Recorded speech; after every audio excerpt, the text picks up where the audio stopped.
Everybody, to the November 21st, 2024 meeting of the Oak Park Municipal Advisory Council, known as the MAC.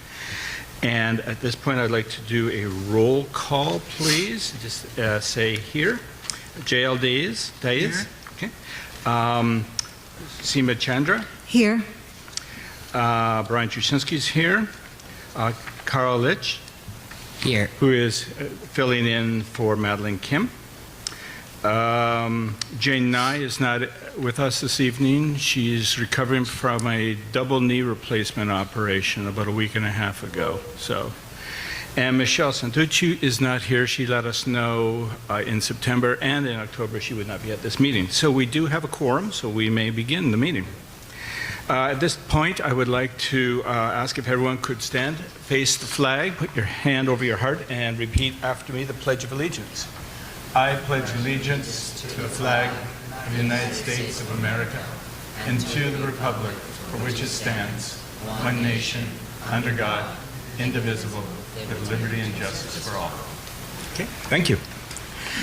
On behalf of my MAC colleagues, Supervisor Jeff Gorell and his Chief of Staff, Ashley Bautista, who's right back there, welcome everyone. At the back, there are speaker cards. If you wish to speak on an item that is not on the agenda, if you would please fill out a card, your name and just what the topic is, and bring it to the front, please, and the chair will recognize you at the appropriate time of the agenda. We just ask that you speak at the podium over here, and the microphones are all working. Thank you very much. We appreciate that. Okay. Our next meeting, just for everyone to know, we do not meet in December. So we are meeting on January 30th, 2025. That's 2 months. If there is an item, or you see something in the community that you think is important, that needs to be addressed, landscape, thank you, traffic, what have you, we would encourage you to go on site or go on your PC or your tablet and look at the Public Works website. It's called VC, that's Victor Charlie, VC Public with a hyphen works.org. It's a ticket system. You can put in a ticket and put in your request at that point, and the staff and Public Works will get it right away, and we'll be able to address your concerns. So you don't have to wait until January, unless you don't think it's that high a priority. You can wait till January. Okay. Next item is approval of the minutes of the MAC of October 24, 2024. Council, you do have the packet in front of you. You have the minutes that were sent earlier this week by Ashley.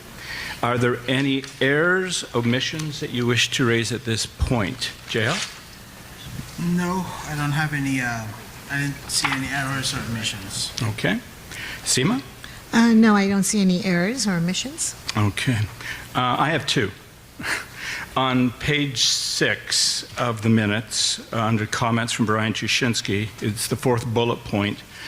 It states, Rancho Simi Recreation and Parks received a $1 million state grant for the removal of, it says, invasive plant species. It's invasive. And if you could also add into that, as well as palm trees and dead trees that are highly flammable. So not just the species of the plant, but also the palms and the dead trees. And the other thing is, if we could have on the agenda, I'll wait for a second here.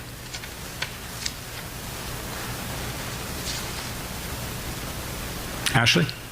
Okay. I just made the change to the minutes there.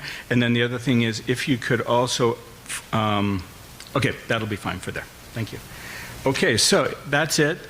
Could I have a motion to approve the minutes as amended? I'll make a motion to approve the minutes as amended. Seconder? I second the motion. Okay, all in favor say aye. Aye. All opposed say no. Carries, shall be filed as presented. Next is approving of the agenda for tonight's meeting of November 21st, which we have in our packet. Council, do we have any changes or omissions or amendments to it? Seema? No, I do not have any changes. Okay. JL? No changes. Okay. from me. I have one. We started at last meeting, if we could keep our minutes or our agendas the same, right before consent agenda, Ashley, if you could add in announcements and other business. That way, what that does is it allows the MAC, if we are aware of an issue or an item that we want on the next agenda, that's the time that we raise it. Here, we don't discuss it, we just put it on. Okay, so we could do that. Okay, can I have a motion to approve tonight's agenda as amended? I'll make the motion to approve tonight's agenda as amended. Seconder? I second it. Okay, all in favor say aye. Aye. All opposed say no. Okay, the agenda is approved and will run as stated. Thank you. Okay, next item is approving of our consent items on the agenda. We have items 11 to 15. The chair reads out the titles of the consents, but doesn't read the report itself. Item 11 is Ventura County Fire Department report. Number 12 is the Ventura County Sheriff's Office report. Number 13 is the California Highway Patrol report. Number 14 is the Landscape Committee report for this month of November. And number 15 is the Oak Park MAC request tickler log. It's in, for those who are not familiar with the tickler log, basically whenever the MAC makes a request to the supervisor's office for services that you tell us about and we agree with, it's, if you will, a tracker to see what is the progress that's being made with those items. See which tasks, which assignments are in progress, which have been completed, and which are still continuing on. So that's it. Council, is there anyone that wishes to pull a consent item between 11 and 15? JL? No, I don't have any items to be pulled from the consent agenda. Seema? I'd like to pull item 15, the tickler log. Okay, we will pull item 15. And the chair does not have any item to pull. So could I have a motion, please, to approve the consent items 11 to 14 with the pulling of 15? I motion for the approval of the consent agenda, subject to pulling of agenda item number 15. Okay, seconder? I'll second it. Okay, all in favor say aye. Aye. Aye. All opposed say no. Okay, it shall carry forward. Next item on the agenda is public comments. I have one public comment card. It's from Stephen Kozel. Oh, okay, Stephen, you'll be speaking to items 16, 18, 19 on the agenda. So I will call upon, where are you? Lost you. There you go. I'll call upon you at that time, okay? Is there anyone that wishes to speak on any other item that's not on the agenda that in your community? Thank you. And Debbie Sharpton is going to speak on item 21. No public comment? Okay. Thank you.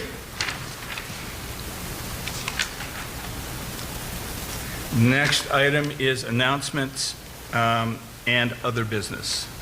Council members, do you have any items that you wish to raise at this point for the January agenda? Seema? No, I do not. JL? No, I don't have any. I do not either. Okay, so we'll move on. Boy, we're just humming along. We'll get you folks out of here in 25 minutes. Okay, at this point, before the regular agenda, we take the consent item that has been pulled, number 15, which is the tickler. Seema, would you like to speak to that, please? I have a question about number 4 on the tickler log. And this was actually a request I had put in many months ago.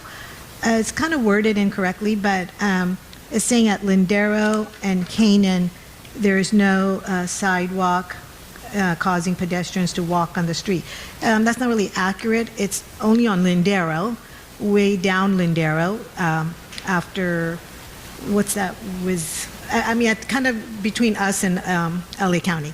So I understand that it's not Ventura County, obviously, but my request was that we work with LA County because it affects Oak Park residents. And I still see people walking on the street every day in that area. So I'm not really happy with the result. They're just saying closed, that is not Ventura County. So I like to still see, I mean, I'm concerned about our residents' safety. And every day I see people from Oak Park walking down Lindero on the street towards Thousand Oaks, because that's where all the stores and restaurants are. So I would still like us to work with LA County and see if we can come up with things, because Oak Park is next to LA County. What do we do? That's how it is. But doesn't mean we should be under, dangerous situations. So I don't think that should be closed. Okay, very good. Jael, do you have any comment to that? No, whatever she said, I think I agree to the concern. Okay, well, we will definitely make that change on the tickler here so it's clear. Okay. Okay. That maybe you guys can next year pursue it more. That sounds a long time away. We move quicker than 1 year. Let's Next hope. year means January. Very good, thank you for that. Okay, we're going to move now on to the regular agenda item. This one here is the Oak Park landscape request for proposal update and recommendations. Let me just pull this up. Last month's meeting, we learned that in our budget that we have $1.6 million. 33% of that is being spent for landscaping, street sweeping, staff time on the contractors, machinery. 34% is on utilities, water, electricity. 21% is on school crossing guards that we fund, along with the community emergency response team, CERT, and volunteers in policing that we also provide funds for. 10% is for county administrative staff time. Come here, we have staff do presentations, and 2% is for an environmental program called the Green Streets Program, which looks at environmental quality of water and testing for water quality and enforcement. So basically, that's about 9/10 of our budget right there. Our 9/10 of our budget is in landscaping, utilities, and school crossing guards. Okay, that's what we got. Each house, each property in Oak Park unincorporated, Ventura County, has an assessment, a tax, if you will. $17.28 is what you pay for what I just said. Tonight, we're not going to discuss if that should be increased or not, but that will be for a future MAC meeting discussion. However, what we did find out was that countywide, Ventura unincorporated countywide, they have landscape contractors in all parts of unincorporated. And landscaping has gone up by roughly 80% this year over last year in budget. Oak Park, it's got the bids that went out for a request for proposals, 130% increase from a year ago. The MAC said that is unacceptable. We can't afford that. We simply can't. We just don't have the budget, especially when we're paying for utility. We need water, we need electricity, we need crossing guards, etc. We got to find a way to decrease our service needs. What does that mean? That's why you're here tonight. We've grown with an expectation. Oak Park is absolutely stunning. It's beautiful. Can we afford that? Can we sustain that service with the fact that we have to reduce this budget? We got to get it down to 80% somehow. So we're going to discuss that. So what do we want to see in terms of how would we reduce it? We're here for your ideas on what would be acceptable. What can we live with within our means? Okay. So based on that, we have a report, and I think Ashley, okay, we could. Are you able? Where are you on the agenda? We're on regular agenda item 16. What happened to council So we did- comments? Oh, my apologies. And then we missed the Supervisor Guerrero. You're correct. Okay. My apologies, ladies and gentlemen. I'm just so excited about getting to this next item that I missed an item. Okay. We're going to back up for a second. We're going to go to council comments at this point. So number 8, Number 8, none. number Written. 7. So number 7, there's no public No comment. pub- Number no- 8, no. No written comments have come in. Number 9, we're on Number council. 9. So, Jael, do you have any comments as a count that you wish to bring up? No, I'm just concerned about the mountain fire. I have a lot of friends who are over there, and so my heart goes to those people who were affected by the fire. So, and thank you very much for the help of Ventura County Fire. I think they did a very good job. So that's all. Seema?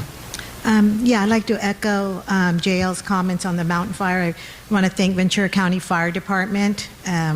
Again, same thing, we have a lot of friends who live over there, and it was a terrible, terrible fire, and thank our fire department for really working on it. I'd also like to congratulate Brianna and Jane for Oh, yes. the winning the MAC election, and I look forward to you all being here. And I'd like to say farewell. Today's my last day. I've been on this MAC for 8 years, 80 meetings. So I'm honored to have served Oak Park community. I think I learned a lot, and I hope I contributed a lot to Oak Park. And I'm really happy that I think I leave the MAC is in great hands. And I welcome Brianna, and we have JL and Brian, Michelle, and Jane, who have been doing a great job. So I'm really happy that the MAC will be doing great stuff, and it's coming along even better than when we started 8 years ago. So just thanks, everybody. We'll miss you greatly. Thank you so much for all your contributions. It's been, it's amazing when you can give back to the community and it feels good, because that's exactly what we're up here to do. We're not paid.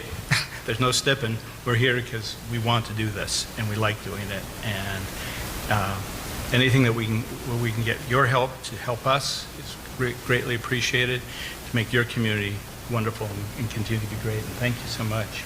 You're welcome. Thanks, Brian. And if I can echo something, I think when I started, you and I together were I started one before you, one 2 years before you. But yeah, so you were able to help me go through this public service, and I thank you for that. And it's always been a pleasure working with you every month, going through all of these issues. You always provide insightful ideas and comments, and of course, who would forget the idea of having a fire, the open house in the fire At the fire station. fire station, yes. That was really, really brilliant, and I think that would be one of your legacy moving forward, because that would be an annual thing, I suppose. Thank you very much. Thanks, Jill. Sina. Thank you. I think Ashley has something that she would like to present to you. Oh, wow. Ooh. Yes, thank you. On behalf of Supervisor Grell, we would like to thank you for your dedicated service. I'd like to read a commendation. This certificate is proudly presented to Seema Chandra, Oak Park Municipal Advisory Council Board Member, in recognition of your outstanding community service and dedicated commitment to the betterment of Oak Park. Your leadership and contributions have greatly enhanced the lives of residents, fostering a strong and vibrant community.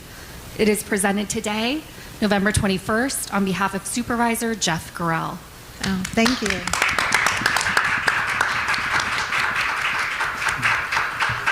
Beautiful. Very nice. Did you want to get a picture? Oh, okay. Here, you guys stand up too. I'll hold this up. My husband's picture. Yeah, that's the certificate.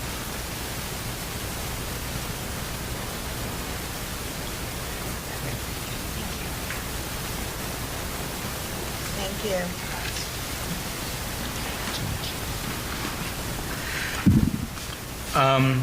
There is something that, oh, I'm sorry. You're I'm still, not sure if you want to do the supervisor's comments. I'm just finishing my comments, and then I'll get you to do that.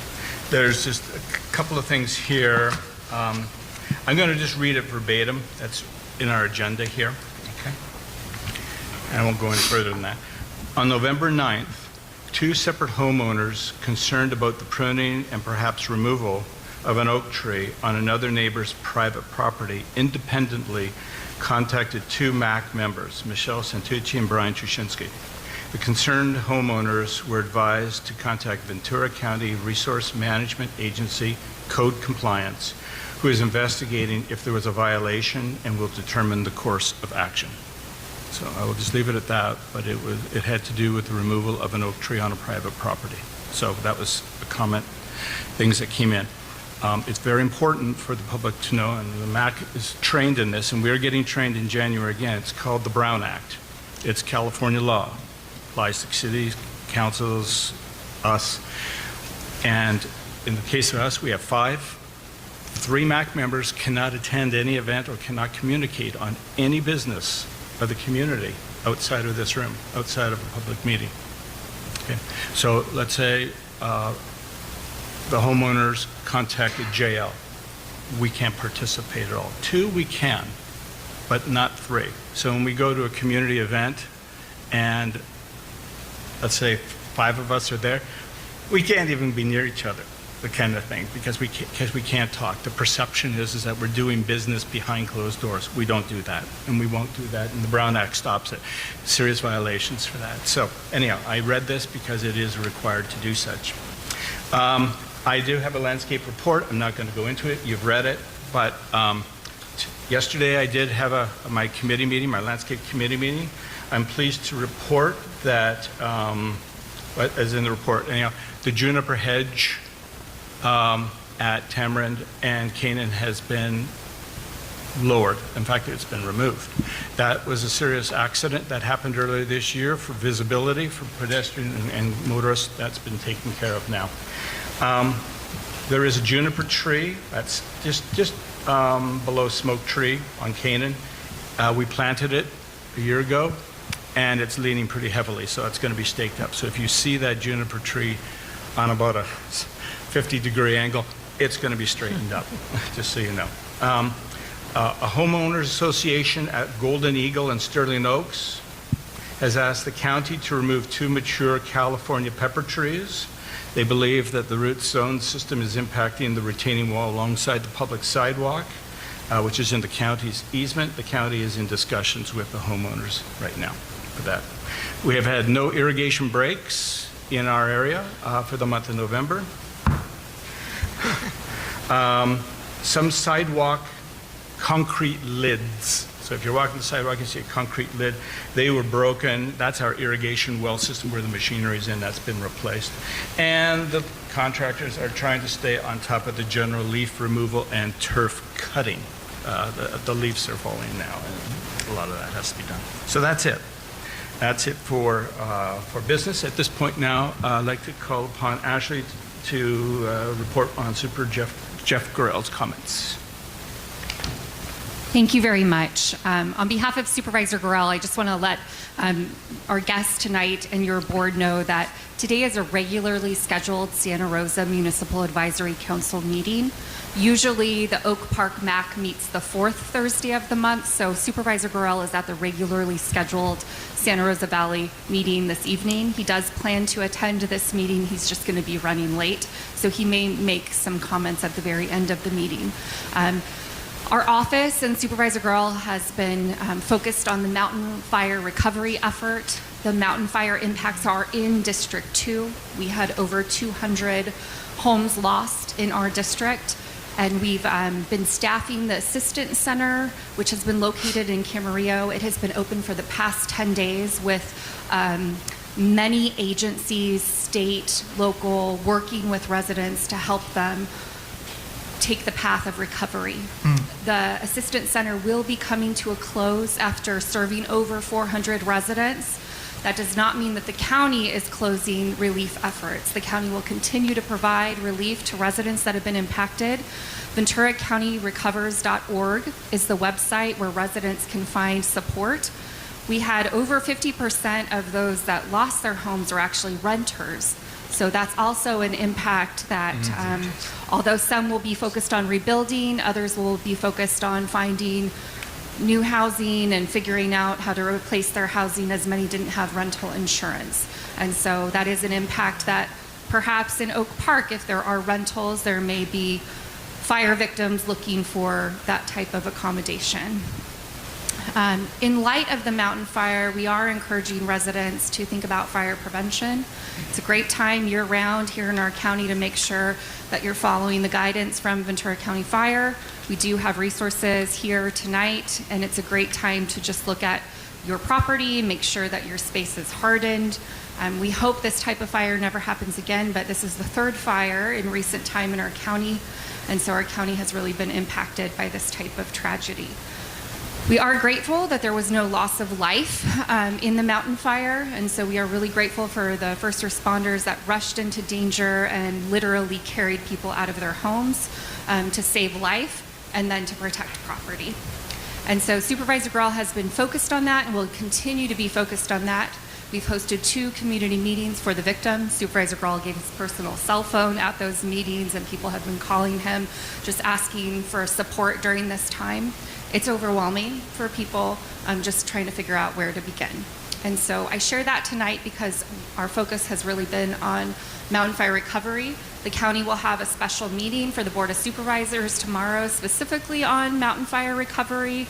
Although you all do not live in that impacted area, it is important to note as resources and other focus from Public Works to Resource Management Agency and many agencies in between will be focused on mountain fire recovery, as we do hope to rely on the state and other resources to help with that funding.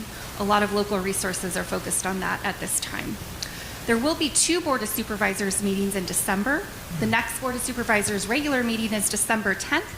There's some updates happening to the Board of Supervisors room, which is at the Hall of Administration in Ventura.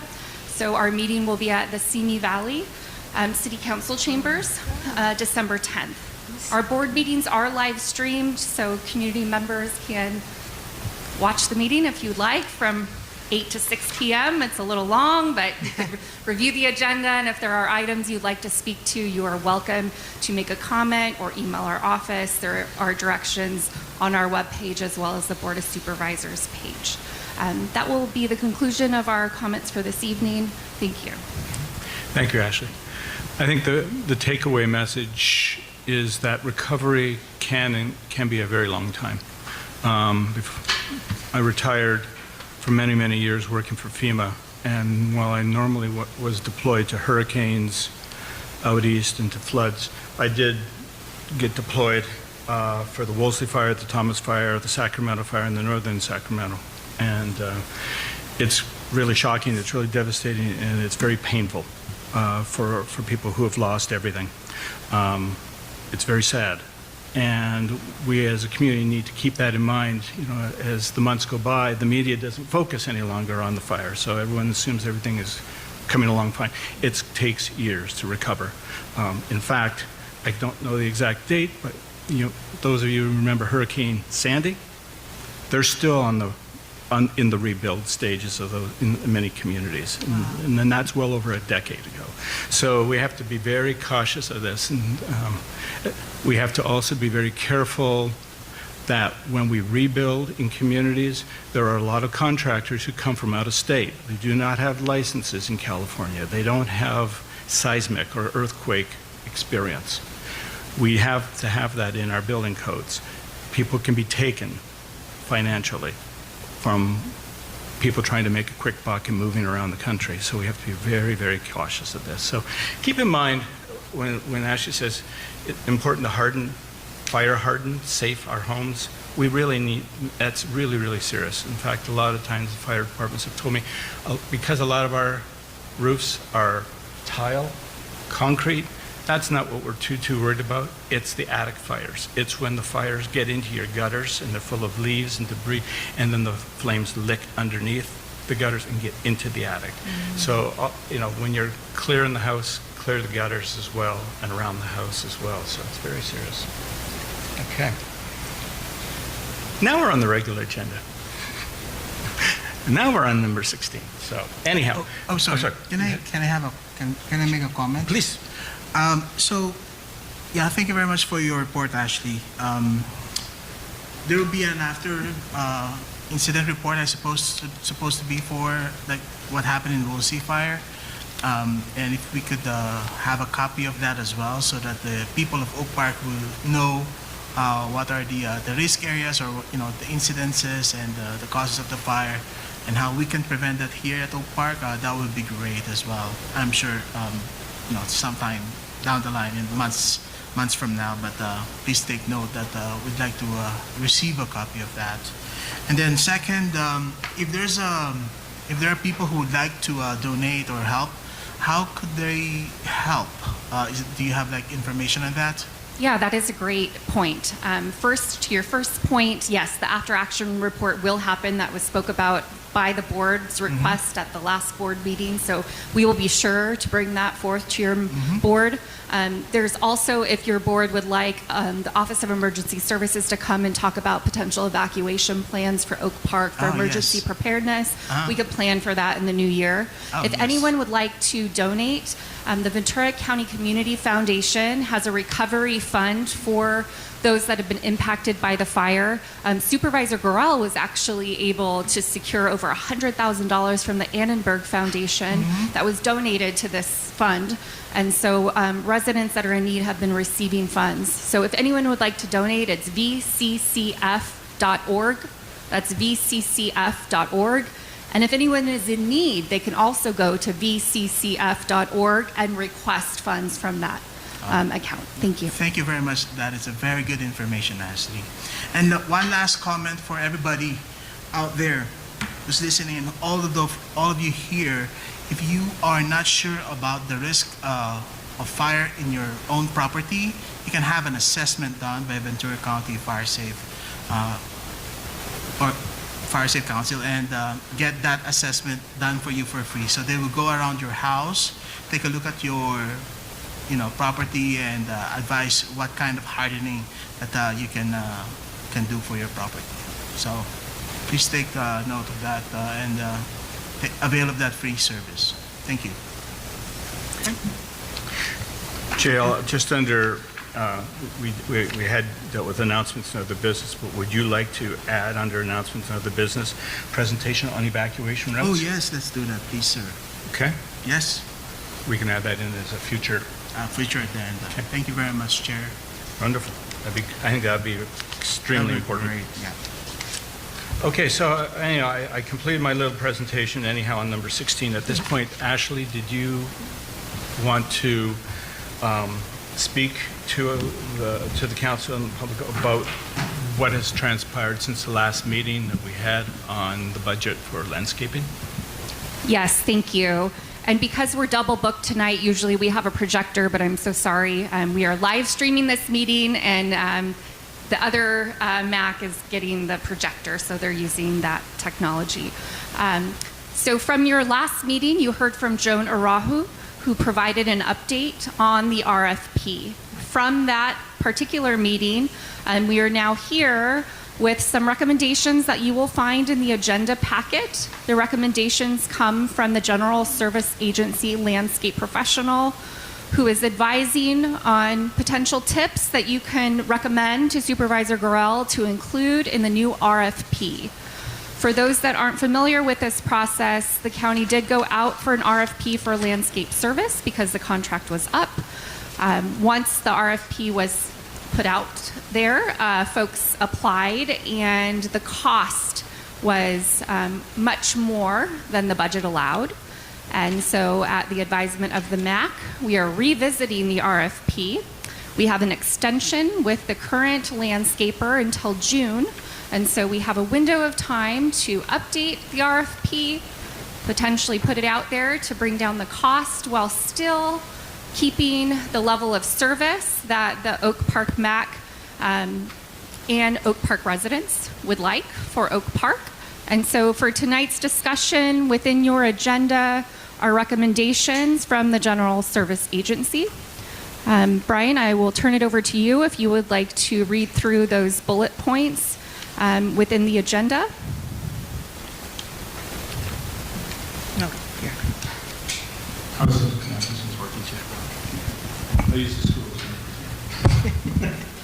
Okay, this is the county. Oh, thank you.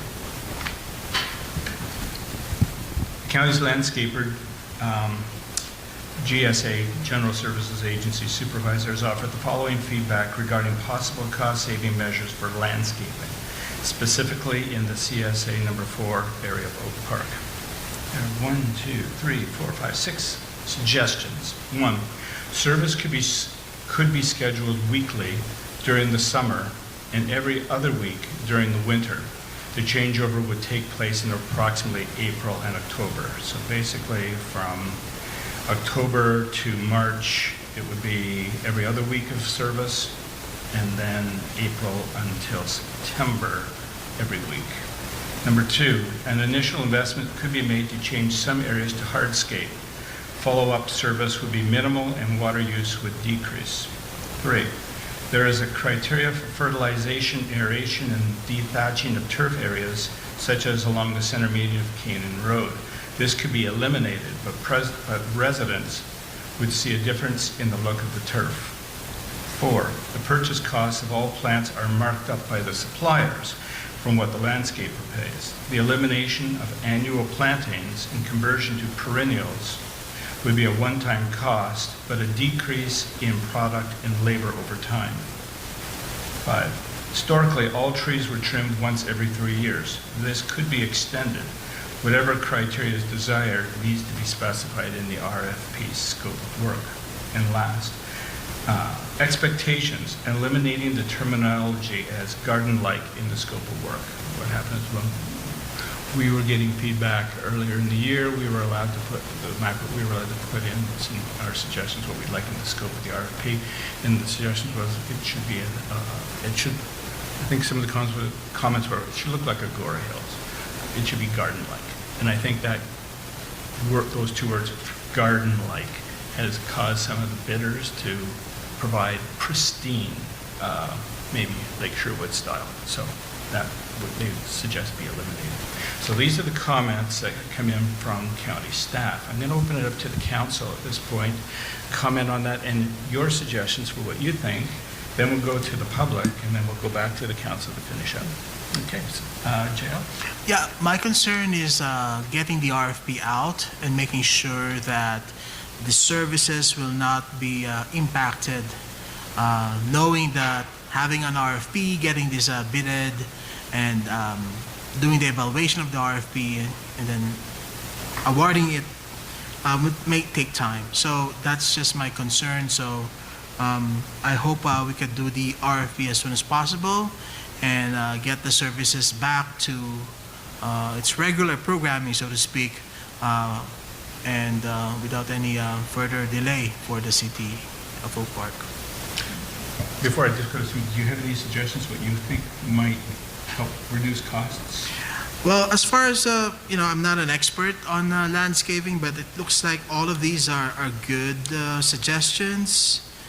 And the only thing that I would like to be explained to me will be item number 5, wherein they said this could be, trimming trees once every 3 years. This could be extended, and developing any criteria. I don't know how that can be included in the RFP, because it says here it needs to be specified, but who is specifying that, I don't know. So Okay. Alrighty. Anything else? that's it. For now. Before I get to Seema, I just want to acknowledge Supervisor Jeff Corral has entered, and welcome. All right. Okay, Seema. Okay, thanks, Chair Brian. The first one, changing to every other week during the winter months, I'm not sure I agree with that one. Because that's when our wind starts. Santa Ana winds pick up in October, and that's when we get a lot of leaves and pine needles and some branches. So I don't know if that meant that they would not come in during the time to pick up stuff if we went to every other week. So I would be concerned about that. So I do kind of like the weekly because, we're not like a winter country here, as county here. So we have stuff still happening. So I don't really agree with that one.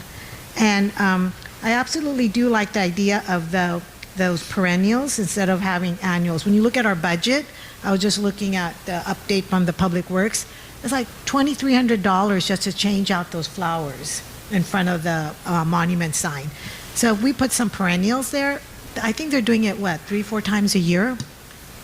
Changing out those flowers 3 times a year. So right there, I think would be a big savings of like $6,000 to $7,000. So I think if we're in interest of saving money for our budget, I agree that we should definitely not be doing annual plantings and convert to perennials at a one-time cost.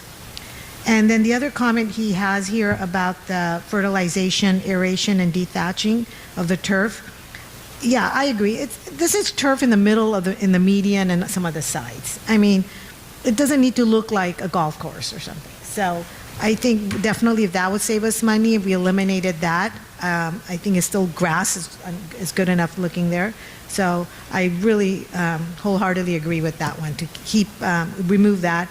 And then I'm looking in the RFP. We also have this whole thing about recycle, that the county says they must use recycle products and all this I don't know if that's adding cost or not from the contractor, whether the contractor's saying that's going to cost us more money. So it's something I'd like to have the county look at, if we have to put such a stringent recycled requirement in the RFP. That's it, thanks. Any of your own suggestions?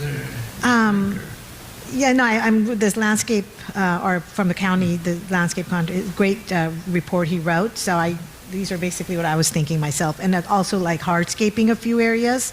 We had thought about doing that, removing a lot of grass. We looked at that a few years ago, but the cost was a lot for removing the grass and putting in natural plants or something. So we didn't do it because of the one-time cost.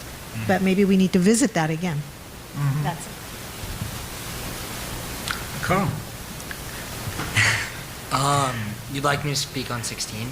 Yes. Okay. Any suggestions that you have? I like the idea of turf. I think, like she said, in small areas, it doesn't really give a huge impact, and if it lowers the budget, I think that's a good idea. I'm going to put you on the spot. If you don't know, it's okay. What is the school doing these days to reduce its budget on landscaping? Do you know? I'm not into those. I'm not really in the room for those type of conversations, so I don't really think I could address that accurately, to be honest with you. Okay. You're going to make a fine elected official. I'm going to go way out on a limb, and because I like to shake things up a little bit, so I'm going to just toss this out as an idea. It has to do with the first one. I'm not in agreement with the scheduling here. It's for the same reasons, but I'm typically November to April is our rainy season. And it's not like Northern California right now without Missouri first, but we do get rain. I'm thinking we reduce irrigation use to one time every 2 weeks during that period of time. Water is expensive. Our utility component in the budget is super high. We can save a lot of money in our budget by just using irrigation one time every 2 weeks. But we have a contractor who are professional and they're experts. As they're out there monitoring, if they see areas that are under stress or are dying, they would turn the irrigation system on for those areas to protect or to keep the health of that plant growing. But for the overall majority, not using that, watering just once every 2 weeks. Mowing during the winter time, once every 3 weeks. It's not growing quick, grass. Leaf blowing and hillside erosion on sidewalks every week. This is where the leaves are falling. This is where when we do get rain. And we as a council received a lot of complaints from residents about the sediment coming off the hills and being on sidewalks, and that's a pedestrian safety issue. So that's just my comments as well. I'm curious what the council thinks of that idea. Like what I said, not an expert in this, but I believe what should have been done, actually, I'm thinking is that somebody review the RFP and take a look at the areas that need to be eliminated there and adjusted. So maybe this person who wrote this just drove around or whatever, but I would have thought that, a person would have reviewed the RFP and say, okay, this one could be eliminated one by one. So that's what I was expecting. I just want to add one thing. To go back to landscaping on campus here, we've added a ton of turf. I don't know if you've taken a walk throughout our campus here in the past couple months, but there's these big trees that are kind of used to be mulch, dirt, grass, kind of, depending on the season, completely into turf now. So that is definitely about landscaping and definitely good to add. You mean like artificial turf? Yes, Yeah. artificial turf. Okay, Yes, great. On the school, okay. correct. That saves a lot of water. Any other comments? Yeah, I like your idea about maybe we keep weekly during the winter, but certain services like mowing the lawn and those type of things could be reduced. I don't know about the watering once in 2 weeks. I know my garden takes a lot more water than once in 2 weeks, even in the winter, unless it's really raining. But I would trust the landscaper to help us out with that. All right. Okay. I'm going to now open it up to the floor here with cards that are coming in on item 16 here. Stephen Kozel, please, if you could come to the podium. Welcome, Stephen. Thank you very.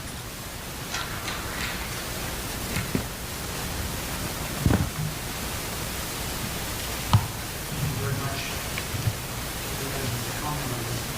I'm a member of the Oak Park Community for almost 18 years now. And I've been a gardener and working in the area of roads and country school ever since I was in college. And a lot of things I see here, comment of all the work on the scenes comment very big on cleaning up the community. Right now, that's one of our biggest risks. Most people's gardens, but gardeners just blow at some of the stuff. That stuff will burn and it's dry, even the green stuff. I was out real fast, like after our 80-mile-an-hour winds, we got a clock over the smoke tree. I'd spent 4 days in one trash can and 6 big trash bags full of cleaning up green. So that's something I think that's important.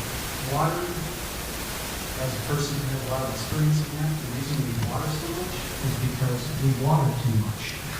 If we water deeply and less, we have to water less. And that's a lot of the problem. We have not watered our front shrub, which we're looking at our needles, all of the year. Even last year, I only had water in my river once, and some of the greens people we have. So that's something we can really cut back. Rather than putting hardscape, why not put in ground, covering the ground, which are rocks, things like that, which are very easy to clean up with a blower. So it's often insect rocks and giving them blowers. Artificial turf, I want to comment, that's a laudable thing to do. Oh, okay. That's a laudable thing to do, but there are many dangers of artificial turf that are not appreciated by the public. A large number of malignancies are caused by it because what keeps the turf up is ground up tires. And if you want to learn more about it, just go up to the University of Washington, Seattle. Many of the physicians up there notice that some of the athletes are developing lymphoma, and it traces it back to artificial turf. Other than that, I would suggest maybe, since you've got a little time, invite community input. Remember the landscape committee, maybe you could invite over the space of a couple months people's input and comments to walk around and do something around and see what we can do. There doesn't need to be any turf in this community as far as I'm concerned. It makes no sense in this day and age of restricted water supplies and drought and warming climate. So I have more comments, but save it for another day. Thank you very much. Thank you. Thank you. Any comments for Stephen, or questions to Stephen? No? Okay. Next one will be here. I'm going to, let's see. Man one. Oh, please help me, please. You're allowed to call me Brian Treblinski if you want. Manjunath. Manjunath. Manjunath Venkat. Please. Thank you, sir. Good evening, Council, and Can't hear. members of the public. My name is Manjunath Venkat. You can call me Manju. Thank you. It's a lot easier. I'm a local biologist, an ecologist by trade. I'm also a member of the Friends of Oak Park Open Space. And, you know, the concept of urban landscape is a very misunderstood science. And unless you know the science behind landscape, you're not going to do a good job about it. There's an ecological balance. Oh, I also forgot to say, I was a biologist with the County of Ventura. So that's where my knowledge also comes from. So unless there is an understanding of the balance of how an urban ecosystem works, you are in a tunnel as far as maintaining vegetation is concerned, trees. There is, in my opinion, excessive trimming going on. Unbelievable. Every tree is limbed up in the peak of summer. These are living things, breathing things. How are they able to transpire when you do that? That causes root instability, trunk instability. The trees tend to fall, are prone to diseases because of stress. That's number one. As far as the selection of the trees are concerned, we are not in a stage of replanting the trees. These are all planted a long time ago. But if you were to do that, there is plenty of native plants, trees, and plants that could be planted. None of these landscape trimming companies, landscape management companies, have any idea about it. They do not have an ecologist in trade on their board. They don't have an arborist. They claim they are arborists, but they are not certified by the county. And so you have an inherent lack of knowledge, lack of science behind what they are doing. The problems we have had in the past, and I've been involved in way back 10, 15 years now, of the trees, roots, uprooting the sidewalk, all of that is an inherent problem within itself. It's a cyclical problem. It goes on. Overwatering, somebody mentioned that, that's a big factor. Now, in terms of planting in the median, how many people here know California has about 12 different native grasses that are so wonderful? None of you people consider that because knowledge is lacking. Fescue, for example, blue grama.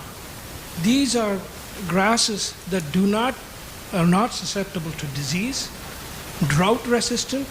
You water them once a month and they thrive. And they look wonderful. You can walk on your barefoot on these grass and you'll feel the luxury of it.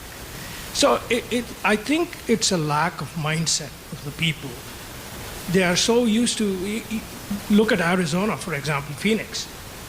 It used to be completely native desert plants, but people started migrating into Phoenix from all over the country, and they brought their favorite plants over. Now you have a high incidence of pollen and allergy. It changes the landscape. So we have to go back to what is original, what is native. Shrubs like toyan are wonderful in the median. They provide shade, they provide berries for birds, and they're self-sustaining. You don't need to tamper them with anything or pamper them with anything. So this concept of naturalization, I believe, is non-existent in the landscape companies. And I know these landscape company people. I talk to them. None of them are aware. So I think in the selection of in the remake of the RFP, I think it would be very advisable to find out who is this person making a decision on tree maintenance planting, do they have qualified people on board to advise them? I seriously doubt it, that they do. So that's my point. I'll just wrap it up. So the concept of natural landscape, one wonderful city to look at as an example is the city of Irvine. Irvine has done a lot of studies on urban landscaping, and they're very ecologically sound. Their expenditure on landscaping, and I don't have specific numbers, but I'm pretty certain is very, very minimal when compared to the size of the city. So we have to borrow some leaf from them and look at what we have and sort of go by the principle of an ecological balance. And the more natural the landscape is, the better it is for human beings. Why did we move here to Oak Park? Because of the natural surroundings. And now we want to convert everything into an urbanized setting. That's so wrong. So that's my conclusion. Thank you so much for being here. Council, do you have any questions for Manju? I think you made some great points, and I wonder whether we can have more expertise from him in advising for the RFP. Thank you. By the way, I ran for city MAC 10 years ago. I lost by 2 votes. But that's okay. I do community service, so that makes me happy. Thank you, Manju. And you said you were with Friends of Oak Park Open Space, right? Okay. Very good. Be in touch. Very informative. Carolyn Barton, please.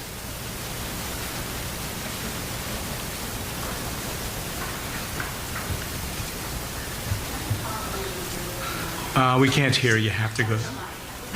Okay. You just have to speak into it like this. And plus I can speak very loud. Okay, I agree with Manju, by the way, and I think we need to, instead of talking about perennials, I think we need to definitely talk about drought-resistant plants, which are the natural plants, okay? And I do agree with changing the pruning situation. I would like to be more involved with the landscape committee, so please reach out. My concern tonight, though, is about the budget, and I'm very, very, very curious to know why the MAC is paying for the crossing guards. Okay, I don't understand. I've been in Oak Park for 45 years, and I am not sure of why this is going on, but there are some of us that have talked and believe that the school system should be paying for the crossing guards.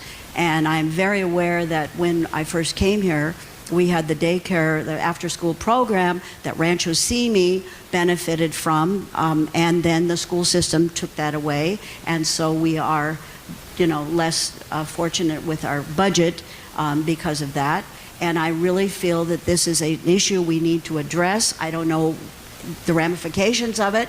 I don't understand, but I've been informed that there are no other communities where the community, where we are paying for the crossing guards, and the school system is not. The school systems, I understand, pay for the crossing guards. So that is a huge amount of money out of our budget, and I'd like to have that be on the agenda. I'd like to have that looked into. I am very concerned that we definitely need the crossing guards. I'm not saying to eliminate that.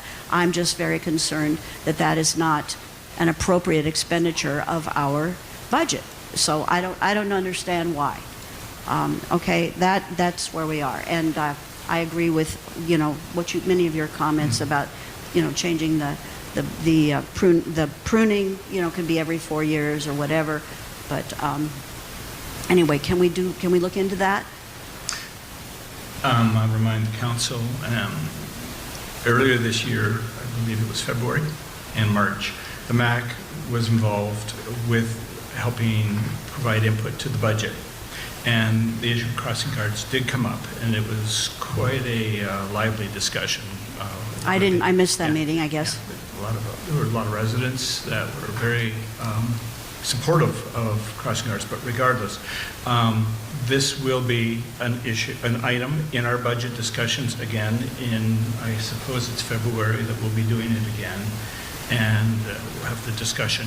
From what I understand, this is what I've been told, in order to get any state funding for the schools, schools get state funding, including crossing guards, you have to pass 3 tests, if you will.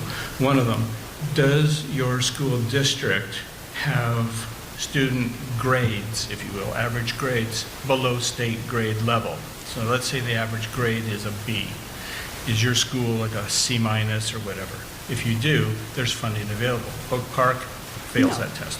Number 2, We're good. That's what- we're excellent. Yes, outstanding. Number 2, greater than 50% of the student population must reside in Oak Park. Doesn't. That's not true. That's LA. not true. Test number 2 has failed. And then the third test that was, it eludes me. Sorry? Right, exactly, which we don't do. So bottom line is, and I'm not defending anything, I'm just saying what we heard, the school district is unable to get state funding because it doesn't meet any of those tests. Okay. So it needs funding. So, but we'll discuss that in February. Okay. Well, or Yeah. we could split the difference. I And mean, we're- and maybe we're- share. yeah. I don't know. And But we're I mean, going to it have seems- Brianna Adams will be on our council. She'll be sitting up here. She's Yeah. she knows everything about everything on the school districts, and so she will be on the hot seat to answer your questions. Okay. Looking forward to having you up. Well, that's a big chunk And of our budget Just one going to- more comment, Carolyn. I don't think that's true, though. I think there are other, we had a report by the supervisor's office. There are other cities where they are paying, not just school districts. So, and I think Agora, I talked to someone, Agora might be also paying. Not the school district?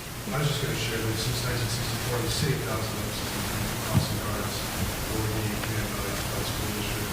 Precedent is going to still there. It's in other cities as well. The school districts are really running.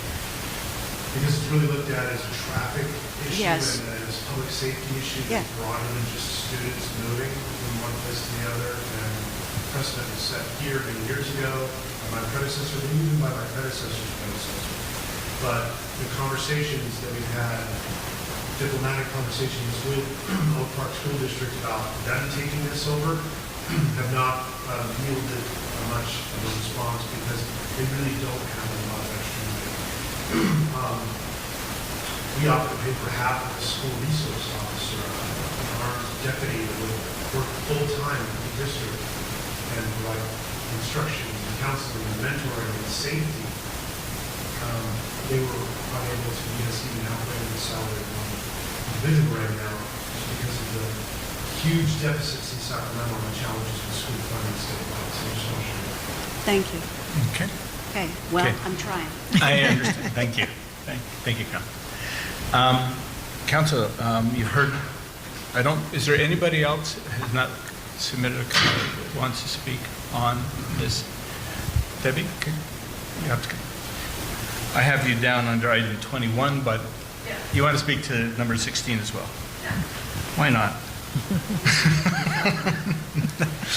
Although we have a few microphones, these mics are the ones that go to our live stream, so we just want to make sure that we use these. Thank you. Thank you. Hello. So I am Debbie Sharpton. I've been in Oak Park 30 years. I work in the resource management, Santa Monica Mountains, and started Friends of Oak Park Open Space for my community. And we have 3 other board members here. And I'd like to agree and emphasize some of Manju's points about turf. And maybe it's something you can do incrementally instead of all at once. Because in my HOA, the West End of Conifer, over the last 14 years, most of it occurred around 10 years ago or so. We took out like 9,000 square feet of grass. And our water bills went way down. The maintenance is much less without the grass. I mean, it doesn't have to be mowed once a week. And so water consumption, maintenance, it doesn't require fertilizers. We have the toyon, we have native grasses. But the issue is the maintenance crews need to know what the heck they're doing with native plants. And that, unfortunately, is not well distributed in our landscape maintenance companies. I did find a company that had a restoration supervisor on staff. And this man knew native plants, knew when to cut them, knew how to cut them, and that's needed. So if you're going to go to native or even drought tolerant, it seems like you need to have that expertise, and or else they butcher the plants. So be careful. Thank you. Okay, thank you, Debbie. Thank you. Okay. Before we move on, Council, do you have any additional final comments to make at this point? And then I'm going to ask Ashley a question about steps forward. Jared, anything? Oh, yeah, so going back, I just want to know what are the next steps as far as the RFP is concerned, because that's why we're here, right? I mean, the RFP was issued and it's way above what we can afford, and now we're going to reissue it again, but I mean, I don't know if this is enough to cut the cost from the original RFP, so I'm just concerned about that, that's all. Yeah, I have the exact same question. What are the steps going forward for this RFP? Who would like to answer that? So Joan Arahu, who's going to be helping with this RFP, she is with Public Works. She indicated that it could take up to 6 months to finalize the RFP this month and then potentially put it out to bid, and then the evaluation process would finalize it in June. So she does recommend that this get wrapped up by December. So Supervisor Gorel will take your input, consult with Public Works, and then a new RFP will be drafted by Public Works. That is the time frame. And just for clarification, when that RFP is reworked, is it or is it not available for the MAC to review before it goes out?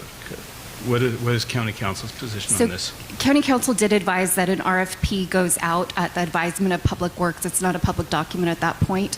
Once it does go out to bid, it's evaluated, then the MAC can eventually review that RFP, but your input is what is being taken, Right. and then Supervisor Gorel and Public Works will draft that RFP. Is that understood, Council? Oh, yeah, but we don't have any meeting December. Nope. So End of January. how do we, It doesn't matter. They're not going to let you look at the RFP. oh, well, We're providing our input here. okay, that's fine, I guess. And the Landscape Committee can still be involved in the conversation as we move forward as well. So that is an opportunity if after this meeting, before the RFP is finalized, if you have any comments you'd like to provide, you could provide to the Landscape Committee, and the Landscape Committee can then provide to Supervisor Gorel for consideration. We do ask that that be in before the holiday in December so that we can make sure that Public Works has enough time for that. Okay, so if Council, if you have any other comments, send them. Send it to the Landscape Committee. Okay? Okay. All And right. then, if I may, Chair Truzinski, can we please have Supervisor Gorel come up and add some comments? Absolutely. Okay, thank you. Thank you. I know this is a little off agenda, so I really do thank you, Mr. Chair, and members of the MAC, and all the community here. I'm here tonight for SEMA. I'm here for SEMA. I had another municipal advisory council with a lot of really prickly issues tonight out in Santa Rosa Valley, but I left that early and came here because I wanted to be here to recognize your contributions to this municipal advisory council and to the community and to the county of Ventura. You served for 8 years. That's like almost 100 meetings, or in the ballpark. It's getting close. You have a quiet presence about you, but your really your questions and your concerns and your inputs are deep and penetrating and super thoughtful and have really driven a lot of outcomes for this organization. And I've been very thankful at everything that you provided, whether it's been to increase, public engagement and do more outreach, and the ideas you came up with related to the open house and at the fire station, and whether it's your questions about the budget and your probing, concerns about the response time for Public Works on key issues. You're always kind of digging down into the next layer of details that not a lot of people are thinking about. And so I just am really super inspired by your commitment to this community. It's all free. Your paycheck was not very big as a MAC member. And so I just want to say thank you. Thank you on behalf of the Board of Supervisors, on behalf of my office, the County of Ventura, and the entire community of Oak Park. Please, let's give her a round of applause. Thank you.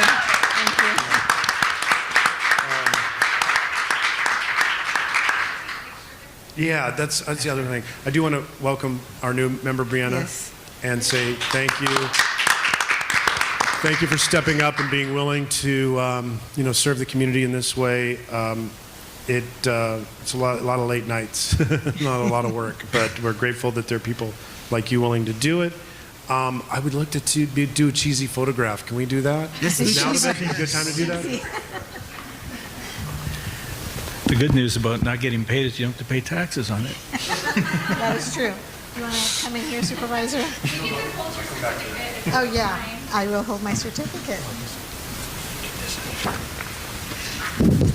There we go.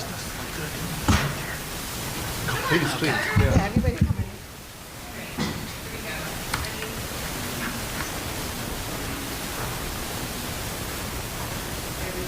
And then, if you don't mind, can all of you come right here? Oh, boy. Okay. And then I'm going to ask the community if you could just stand up. Like Virgin Camp. Oh, no, that's a good idea, because we got the audience.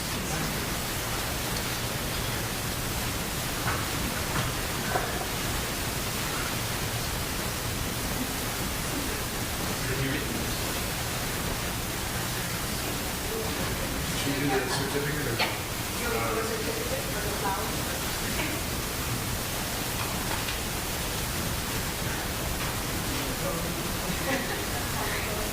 Ready? 1, 2. Thank you so much.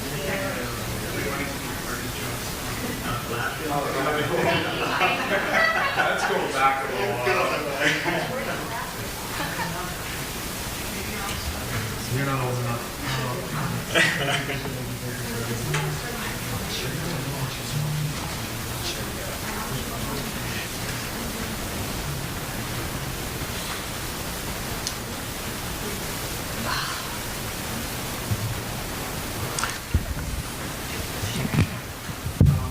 No, I just want to say thank you, and I appreciate all the involvement on the landscaping and the RFP. The Municipal Advisory Council here in Oak Park is very passionate about their landscaping and all other issues. So it's encouraging to see. We're gonna do our very best to repackage this in a way that still makes sense and get a better response to the RFP, and I think it's going to work out favorably. Well, thank Okay, you. Great. Very good. Thank you. Thank you, sir. Thank you. All right. Okay, the next item on the agenda is item number 17, which is the MAC's 2024 Achievements Draft Report. Earlier this year, the Ventura County Board of Supervisors created a policy for all the MACs in unincorporated Ventura County. And it states that by year end, approximately, each MAC is to prepare a report on what did we achieve this year, so that you know what we're doing, and so the board knows what we're doing. And so this is a draft which Vice Chair Michelle Santucci led, and I provided input. The council saw this last month, and we indicated we would bring it back tonight. And the point of discussion is, council, you've read it now. Have we missed something that you felt we've achieved this year, let's add it to the report, let's prove it, and then we can get it out into the public so they can see what we are achieving here. Because I often get questions like, what do you guys do? And so that's what we're doing. You have a comment? Yes. I'm sorry, I was just going to say that once it's finalized and we feel like it incorporates everything, we can hang it on the website, obviously, and then link to it from the newsletter. Right, the newsletter can go out to Oak Park residents, so they can refer back to see and have an opportunity to see everything accomplished. Wonderful. So, Seema, do you have any other comments? No, I read through it. I think it covers everything I can think of. All right. I don't know, Carter, this is your first meeting. What do you say? Looks good. Okay. JL. No, I think it's comprehensive enough. I don't see any miss, and yeah, this could be. I motion for the approval of this 2024 achievement document for the Oak Park Municipal Advisory Council. Yes. Brian, do you have any comments first? Oh, sorry. I helped write it, so no, I'm good. I'm fine. Yes, thank you. Do we have a seconder? I'll make a second to approve this achievements document. All in favor say aye. Aye. Opposed say no. Achievement report is no longer drafted. It's final. Thank you. Item number 18 for discussion. Same thing. We are required to prepare a work plan for next year. Will we achieve all this? I don't think it's altogether realistic. I think that we will achieve everything, but it's a work plan, and it's a living, breathing document. But it gives us, as a council and you, an idea where we're thinking. We've been listening to you all year, and we're trying to gauge what is the community looking for, what would it like, and what our needs are as a group. Here's the thing. Tonight, we did the input in October. We're not, council, going to approve this tonight. But why is that? Michelle is not here. Brianna's joining us in January. I'm sure she has some ideas that she'd like to input.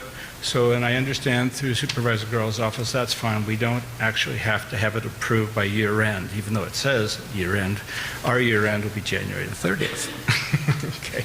So, that being said, this is a list of projects that we felt, I wrote this, Michelle provided input to it. These are ideas that we think would be good for us to address and work on. We certainly would appreciate any of the council members volunteering next year to step up to the plate and maybe champion one of these, not necessarily doing all the work, but kind of leading the direction through the rest of the year to see if it can get done.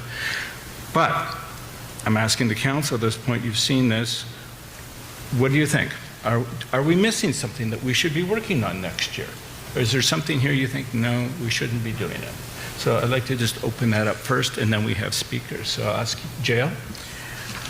No, I think this is a very good starting point, a foundation for the work plan for 2025. And the most important thing here, which is close to my heart, is the evacuation plan for Oak Park. If we could pick this up starting January, that would be ideal for me, making sure that we have a good disaster preparedness response when a fire occurs, because that mountain fire scares, I guess it reminded everyone again how vulnerable we are to wildfire. Okay. Seema. After our previous discussion on the landscape, I don't know if there's nothing directly mentioned in here. I mean, I know the RFP is separate, but do you want to work on improving, like some of our speakers have said, overall plan for maybe improving our landscape to be more natural and drought resistant and, more natural native plants? I mean, I know it's a long-term thing, but maybe that's something to start working on. Would you like to add that in here? Yes, I would. Okay. For you guys to work on. You can. We always have openings for Landscape committee. That's a very good suggestion. We'll put that in there, make sure that's in. Carter, you have any ideas? Looks good to me. I think number 8's very important and very relevant. Just to inform people, obviously, it's important to do so. No misinformation. I think number 8 will kind of solve that problem, and I like it. Okay. For those in the audience who may not, it says sponsor speaker nights from government agencies and community experts on topics of importance, thank you, to Oak Park residents. So that's very good. Joel Gold, if you would mind.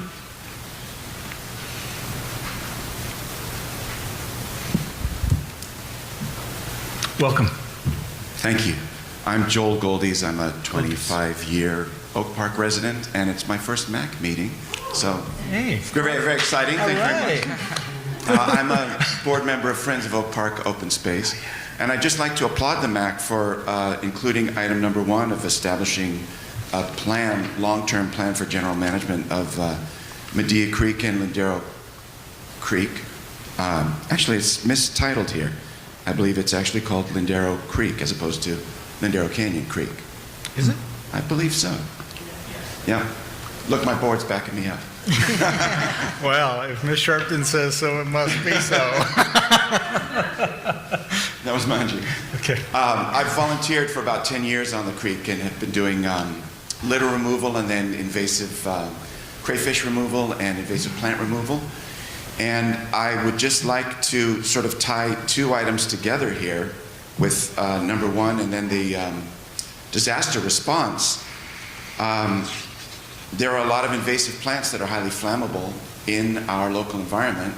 And if we can let folks know about those, first of all, to create a public awareness campaign to let people know that the Washingtonia palm trees are highly invasive and very dangerous, especially in fire situations. Firefighters call them flaming arrows that blow off of them, particularly when they're untrimmed and they spread fire very easily. I think getting ahead of people's awareness of just wanting to protect every tree and letting people know that not every tree is great for our environment. Lots of them have come from other places and are not natural to this environment. That tree is a plant that is supposed to thrive in desert oases, but people have planted them in their gardens and the seeds roll down into the stream bed and then they thrive in the stream. I've pulled hundreds of the seedlings myself from Lindero Creek and actually saw where the Woolsey fire jumped the creek to land in a stand of trees that had come back after I had already pulled lots of invasive seedlings. So I think getting this onto the agenda to let people know that it's a danger, there are dangers out there, and that we can all do something to help take control of the situation. I think a lot of us feel helpless when we hear about a fire, but awareness has been raised by our insurance companies about the volatility of invasive plants. I had my homeowner's insurance canceled because of plants on a neighbor's plot that borders on mine, and my own plants that I didn't realize were highly flammable. So I sort of thank them because they let us know that those were there, and now I'm taking steps to replace those with native plants. And it's something that we can all do to control our environment and not just throw our hands up and say, well, there's nothing to be done. We can get involved in our own properties, making changes there, as well as making changes in the community. So I'd like to thank the MAC for taking the lead on this. Excellent. Thank you very much. Any questions for Joel? No. No.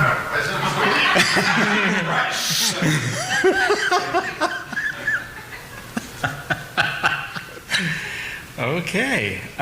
Stephen Kozel, please. Welcome back.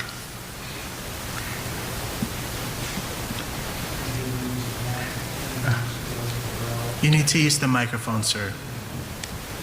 Thank you to the members of the MAC, Sorry, Ryan, I think I turned it off. Just a little switch in the line. Stephen. There we go. Yeah.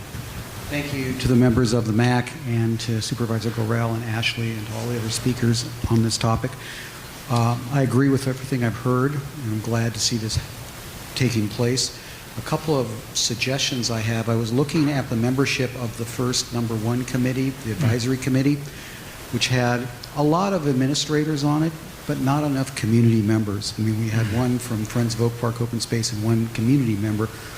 It would be good to have more community members, I think, to give more input, not just 2 people from the community. It looked like about 8 people that were more administrative types. You know, we need that expertise, but we also need community expertise too.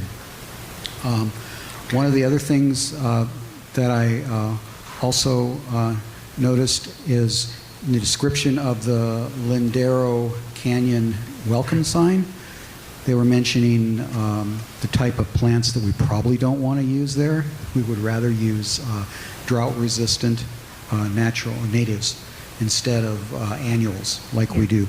It looks really nice coming into Oak Park, but we already heard how much it costs each time they have to do that. Yeah. And everything else I agree with, and thanks a lot for letting me give my input.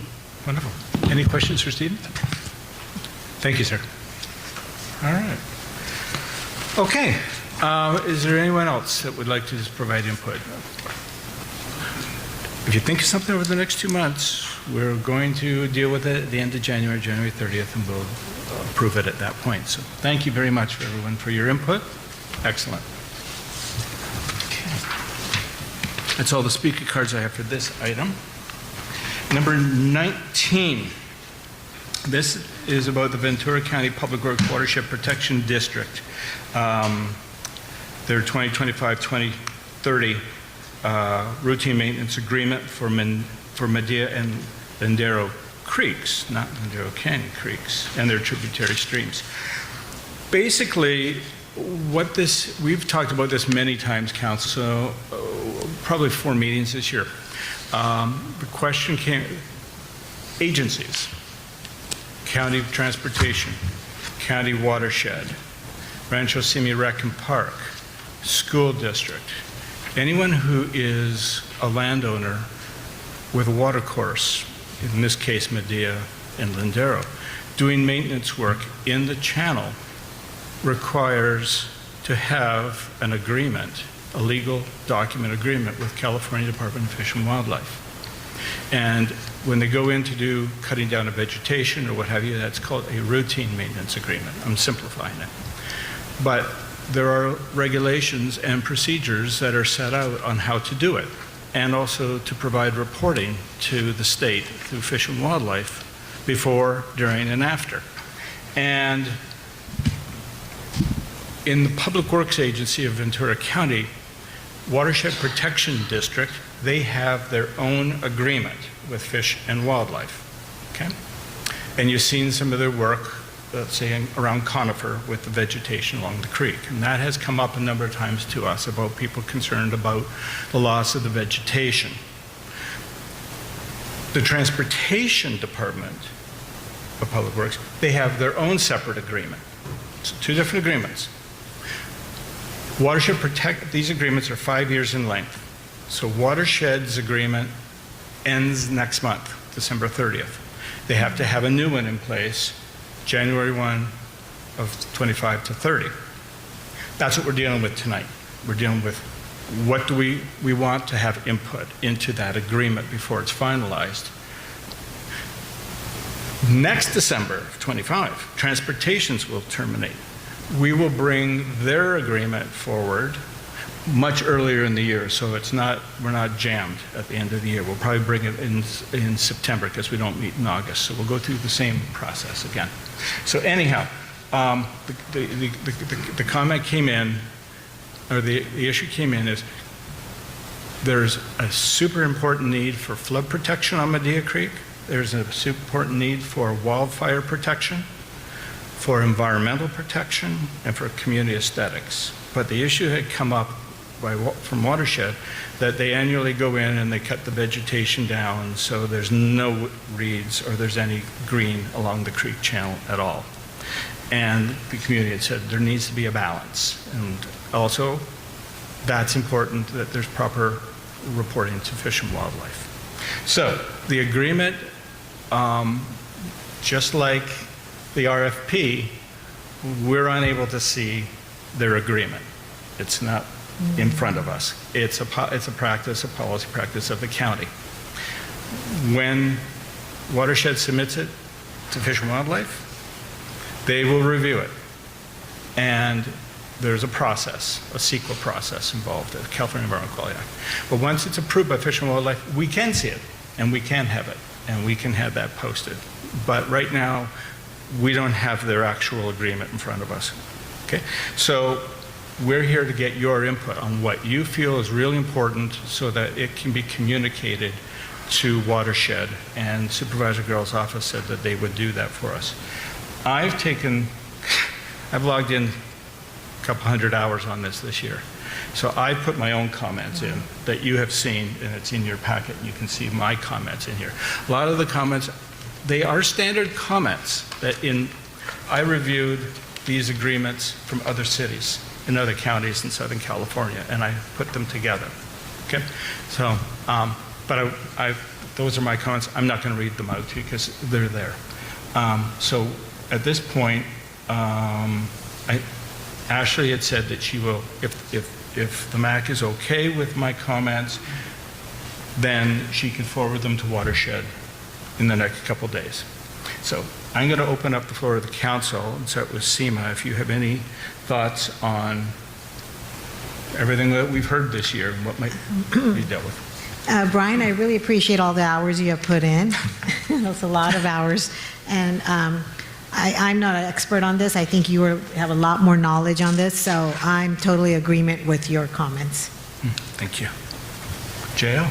Yeah, so there's a lot of technicalities here that is beyond me. The only thing that I could probably highlight would be the abatement of things that might cause fire. So I think you mentioned a couple of items here about wildfire abatement regulation controls. So that I think, as far as I'm concerned, very important to be included in this agreement. Okay. Yeah, that's great. All right. Any thoughts? Sounds good to me, Brian. Man, I like you. All right. We're going to open up the floor to comments here. I'll start with Debbie Sharpton, please.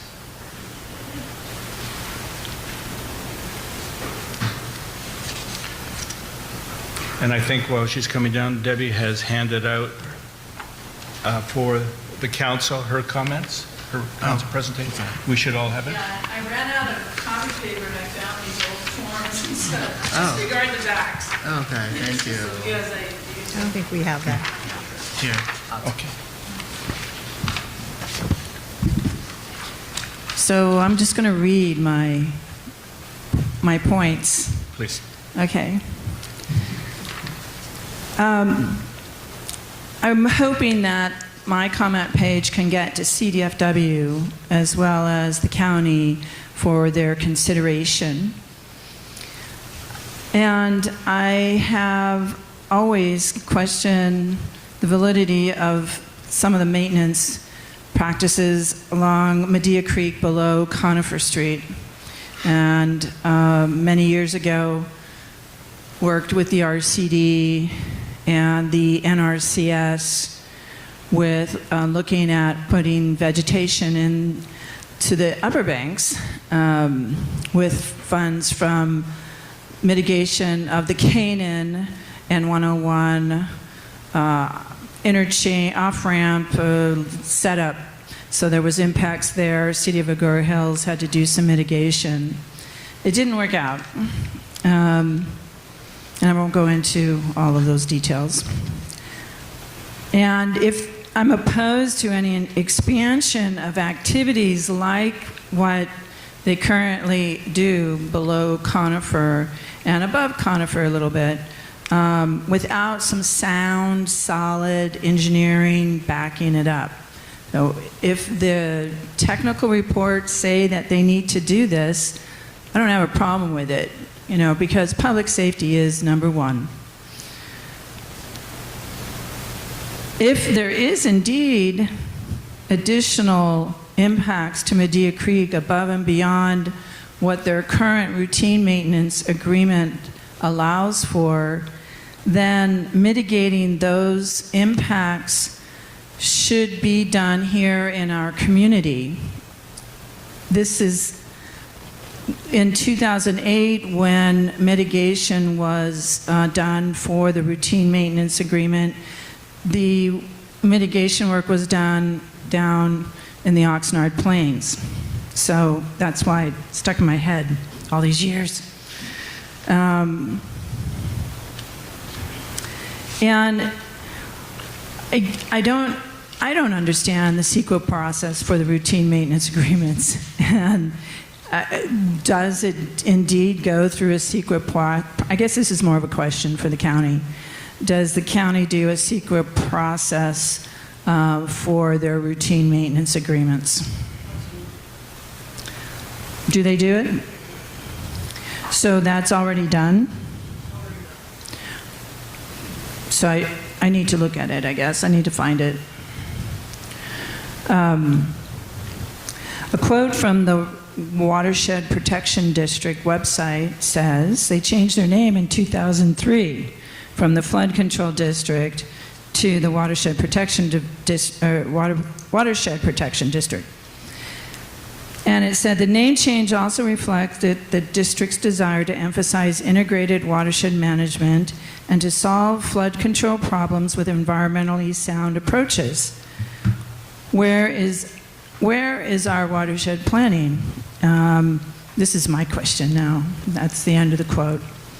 So where is our watershed planning for the creek? I think what the MAC has said about a comprehensive kind of working group so that 3 local agencies that I know of work together to manage Medea Creek, manage the creeks of Oak Park, because it could be that it might be more efficient and we would get the same results for fire, for flood, for environmental protection. The 3 local agencies do flood, fire, and recreation, but the biological functions of a stream seem to be missing. And I've seen this creek degrade over the 30 years that I've been here, and it's getting even more beat up now. So I'm not reading word for word anymore. I mean, there's a reason that plants and animals are attracted to creeks. It's because they're life-giving. And the plants that grow along the creek hold the banks, and they provide the flood and the pollutant cleaning properties that urban creeks need. So if we had more plants in our creeks, we would have less pollution going off out of our county down into Los Angeles County and into our parklands, where it is super sensitive that their water quality is good. I mean, we have lost so much biodiversity in our creek since Oak Park was developed. The ranching era still supported California red-legged frogs. We don't have California red-legged frogs anymore. We had pond turtles. We've had maybe one sighting of a pond turtle recently, and So these are species that are on the threatened and endangered species list. And it's the urbanization of the creek, of the community has degraded the creek. But there's ways that an urban creek can be healthy and the community not impacted. I mean, there's many communities that are doing it, San Luis Obispo, and there's many. So it's not like it's an unknown science, or it's not woo-woo. So I'm going to leave the rest for just you guys to read and stop there. And thank you for allowing us to comment. I really appreciate that. Thank you. Before you go, Council, do you have I questions? have a Jay? question. So, Ms. Sharpton, didn't you have like a grant that got granted to you to support the development of the creek? Can you share some details on that? So Friends of Oak Park Open Space has not received a grant for Medea or Lindero Creek. Oh. Everything we do is with volunteers. Oh, okay. So we don't have any expenses, or very little expenses. You know, we have private donations that help us buy equipment and plants and different things, tools. Rancho Simi actually gave us the tools. Oh, okay. But Rancho, I worked with, I surveyed all the the palm trees. I surveyed all of that and gave Rancho Simi the information, and they submitted the grant. They did the grant. Okay, not you guys. Okay, understood. Thank you. Go to Carter. Well, first, thank you for your comments. I think it was very insightful. Second of all, I understand the issue, but I would just like to understand what your idea for the solution is. Well, so the solution is to anybody that does something in the creek needs to have an agreement with CDFW, because they are one of the regulators that ensures for us the protection of those natural resources. So there's 3 agencies that perform those functions for the public, because this is really public land, right? I mean, we all own a piece of that. And so it's a public, I can't remember the word, but there's a word where we all benefit in multiple ways, and it's a public domain, not domain, but anyway. So there's the CDFW, there's the California Department of Fish and Wildlife, there's the Regional Water Quality Control Board, and then the Army Corps of Engineers. So biological monitors can help. Having the studies that support what function needs to be protected and what functions need to be adjusted. So it's a bit more science, perhaps, than just maintenance. It's maintenance with science. I totally understand. Thank you. Okay. Seema. No comments, but thank you for your very input. much. Really appreciate it. I'm confused on something. If there's impact to Medea Creek in Oak Park, when there is, the state of California allows environmental mitigation 10 to 12 miles away on the Oxnard Plain, and it doesn't happen here in our community, but we got the impact? I don't understand how that works. I don't know how that was all done that many years ago. I know now that, do you know Manju? Can you come, Andrew, please? I know now they would like to see it in the watershed, that it occurs, but there is also an in lieu fee program where you just pay into some fund and it goes somewhere else. But whenever there's an impact to an environmental system, there is what is called a sequence of mitigation. The first priority is given to in-kind, whatever kind of impact is. For example, if it's coastal sage scrub, you have to mitigate coastal sage scrub. If it's riparian habitat, you have to. In-kind, in watershed, is the main preference. Then comes out of watershed.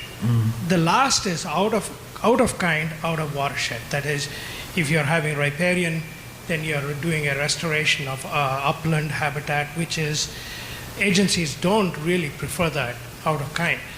But when streambed permits and mitigation started way back 15, 20 years ago in its infancy, they were more liberal in allowing restoration to occur outside a watershed. Because of lawsuits, now it's more focused. Okay, so now it's like if it's impacted here in Oak Park, it's You have to fixed in Oak mitigate. Park. Correct. Good. Correct. Thank you. But what sections they've already had under a prior agreement do not need to be mitigated again. The mitigation they did for conifer, they don't have to repeat that. So that's why I say if there's new sections that are being impacted above and beyond what they have in their routine agreement now, the routine maintenance agreement now. Okay. If I may just Okay. Then we'll have to move on. The problem with Medea Creek is really, I went and had a look when Steve went there to look at it, and I took some photographs. Honestly, I was shocked. It looked like Beirut. I mean, it looked like it was bombed with all the plants and everything. Now, I'll say this, the county has some awesome biologists. The watershed protection has Lindsay and other people who work there. They are wonderful. But what happens is when they work on a permit, the permit language that is in there is not necessarily translated in the field when they do maintenance. You see, the language in the permit has a different style. The principle of maintenance, or the mechanism by which they do so-called maintenance, is different. They don't take into consideration, like Debbie was saying, the biological considerations. It looked devastated. The banks, upper banks, need not be touched at all, because that's not causing any problem. If there is a constriction of a stream channel, it's usually a bottleneck down below where the culvert is. That's where all the jetsam, they call it jetsam, logs and things get lodged in. Okay. That's where the water constriction is. So they don't need to cut down the trees on the top or trim it or grade the area. It was bare, completely bare. Yeah. Okay. Yeah. Yeah, All right. that's what shocked Appreciate me it. and myself. Okay, thank you.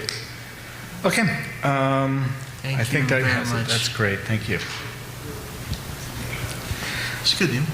The last, I think, is Stephen Kozel would like to speak to this. Real quick. All I can say is I just echo what I've heard, and I support Brian's report. Oh, thank you. I think it's right on the mark. Okay, Thank you. thank you. All right. Okay, any last comments from the council before we move? No? Nope. Okay, good. That completes our agenda for this evening. As I said, we will be meeting next January the 30th with a new representative up here. And wish to thank everybody for all your comments. They were excellent. Thank you for coming. It was really lively. I think there was a lot of information to process here. And it was absolutely superb. So again, January 30th, 7 p.m. here. The meeting of the Oak Park MAC is now hereby adjourned. Thank you. Thank you, Sheila. You did it. Last meeting was very nice. You crossed the finish line. Good luck, guys. Thank you. Yeah, nice to meet you as well. Thank you. Wow. Oh, thank you.